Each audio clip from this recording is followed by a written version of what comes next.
Welcome here to TalkFCB and welcome back to the channel here today, guys, for another update on this Xavi situation. Look, I know I'm on holiday, but this is just gripping. I really am shocked by all of what is going on right now. I'm still trying to make sense of it all, and today we've got more of the latest news to go through, and as well today I'm going to be bringing you a theory that I have that I've been sort of mulling over, and I want to know your thoughts on it. So it's all coming up for you. Let's do it. And I do want to say a very big thank you indeed today to all of these super thanks coming in right now. I really appreciate the good wishes for my vacation. I'm doing what I can right now, trying to update you whenever possible, and I really do appreciate your support. And I want to talk first of all again about that Xavi quote that we spoke about yesterday, you know, the one before the Almeria game in midweek, the one that really did kick off all of this apparently, that Laporta was so angry when Xavi said, look, we're struggling to compete with Real Madrid. It's been tough. It's not like it used to be in terms of bringing in players, in terms of getting the players that you want. And again, we need to look further into this because lots of people have come out and said, well, was that Xavi there even before next season begins?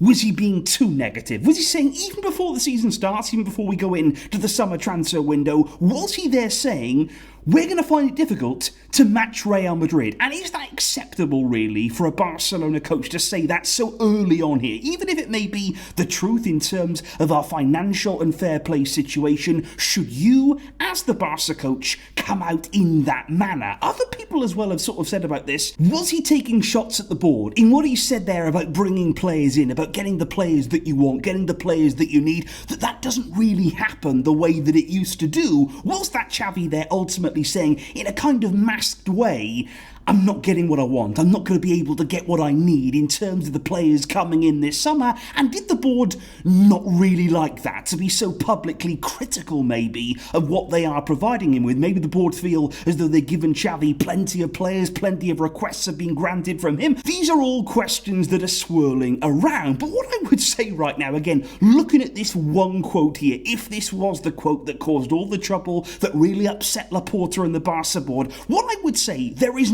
nothing at all in there that Xavi hasn't really said before. Nothing there surprises me. Do I think that's a good quote? Not really. No, I don't think it is. I don't think really that's the right attitude to have. I think that it's certainly there not ideal to be sort of accepting our fate with Real Madrid, almost admitting there that we're probably going to be still behind them. That's not good. That's not acceptable. But is it a shock? Not really. You know, we've heard Xavi say many things like this, and that's why I keep saying here, I understand if the board want to move on from Xavi, if they want change, if they want to sack him here and bring in somebody new. But has it really taken this quote here to make you understand maybe that Xavi this season, he's made excuses? You know, we've lost all the Clásicos to Real Madrid, and yet after those games we heard, but we were the better team. You know, we might have lost all of those games, but we were better. We've heard lots of excuses. We've heard lots of accepting of defeats and mediocre performances. Has it really taken Laporta and co until now to see what's actually happening? That would be concerning. You know, you should have seen this situation developing before. You should have been understanding what was going on right before your eyes. And admittedly now today, Xavi has been in another press conference. And I would say today, ahead of the game against Rayo Vallecano, he was a lot more sort of subdued in what he said. He did not come out with any big quotes there, any big remarks. He was asked non-stop about his future as the Barcelona coach. And to be fair, Xavi said, nothing has changed. You know, on his side there, he said, I'm still preparing for next season. He actually praised the squad of players that he has at the club right now. And he said, look, nothing, in my opinion, has changed. But it was a shorter press conference than usual. Not as many questions were allowed to be asked as they usually are. And for me, Xavi's answers, even if he's saying nothing has changed, it didn't look like that to me. You know, looking at the way that he expressed himself, looking at the way that he answered a lot of the questions there wasn't that usual conviction that you might expect from Xavi in his words. And honestly, guys, something has changed, because you do not hear all of this in the media, and from very reliable journalists there, such as Fabrizio Romano. You know, people like this in the media who don't usually get things wrong. You don't hear this unless something is happening. Something has definitely gone on behind the scenes. Laporta and Xavi are more divided now than they ever have been. And I think what I would also be sort of wondering right now, looking at the way that things have transpired, about how much of this has to do with Vitor Roque as well. That whole situation situation that really has blown up over the past few weeks there. We've seen Xavi's treatment of him in terms of not giving him many minutes there in the Barcelona team. And has Vitor Roque's situation contributed to the difference in opinion behind the scenes, the friction there behind the scenes? Laporta, Deco, Xavi, are they all starting to become a little bit divided amongst each other? Because let's not forget, we said this many times on the channel, Vitor Roque there is a big investment from the club, and the club have to find a way here to protect their investments. They've made a big outlay in money. They spent money there that we have not really much of. We don't have too much fair play room. They brought this guy in, and are they unhappy with how things have developed there? Are they unhappy with the way that Xavi has treated him? But not only him as well, there are other players apparently who may have even gone directly to the board. That is another thing that we're hearing right now in terms there of personal management within the club. These players might have gone to their agents might have gone to Deco, they might have gone to Laporta directly, sort of to complain, sort of to have a bit of a moan there about the way they feel treated or mistreated by Xavi at Barca. Apparently, according to Fernando Polo, again, a reliable journalist in Spain, he says that Robert Lewandowski would also be another player, along with Vitor Roque, who hasn't really seen eye to eye with Xavi. That's an interesting one there. João Felix is another one, apparently, who feels mistreated by Xavi. Rafinha as well appears on the list, and Ronald Araujo. So Lewandowski, Roque, João, Rafinha and Araujo apparently have all felt mistreated by Xavi. And like I say, their agents, they may have gone to them, they might have gone to the club. There might be things here just starting to unravel. And again, these are all things that may just open Laporta's eyes. Is that the stage that we have reached right here? But like I said yesterday, this also has a very political feel inside of Barcelona. We've seen this many times over the years, especially when you're in the lead up there to a presidential election.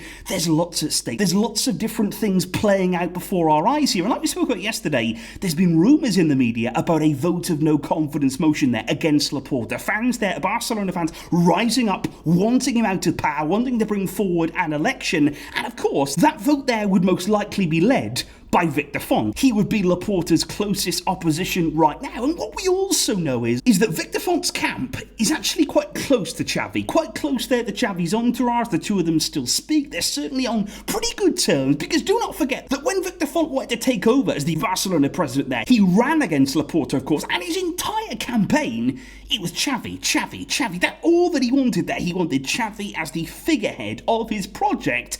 And it was only then when Laporta eventually came to power, he then decided to go down the Xavi route himself. But Font, he was all about Xavi. So is that something else there that's at play? Font may be reappearing into the picture in Barcelona right now. Certainly they're looking towards the elections, looking here to vote of no confidence motions. Xavi and Font are certainly closer, I would say, than Xavi and Laporta on the presidential side. And is that something to bear in mind? But I want to give you my theory. I want to give you my sort of wacky theory, it may be right now, as to what exactly is happening. Because I personally just don't understand how 1 minute Laporta seemingly wanted Xavi to stay. He wanted that more than anything. He was the one begging him, trying to convince him, saying in the public domain there, please, we want Xavi as our coach. Don't go, don't leave.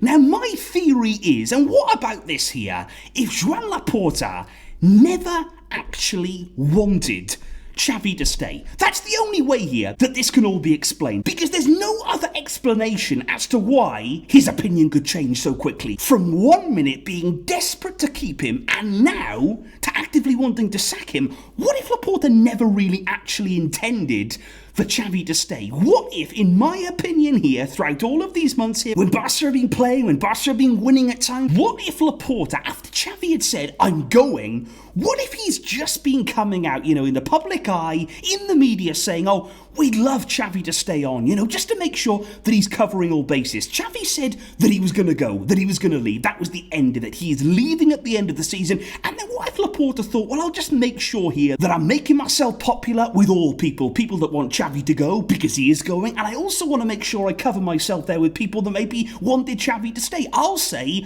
I hope that he stays. I want him to stay. I want him to change his mind.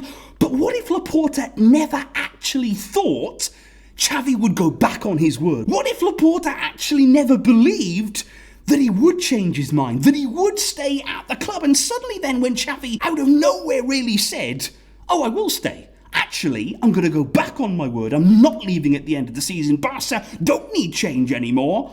I'll stay as the Barcelona coach. And was that a moment there where Laporta thought, oh, he's actually staying. He is going to remain as the Barca coach. And suddenly now, what is happening? It's like a frenzy inside of the club. It's like suddenly now there's an alarm going off, there's a bell ringing, there's a bomb about to explode, and Barca are trying to act, they're trying to do something. They are panicking.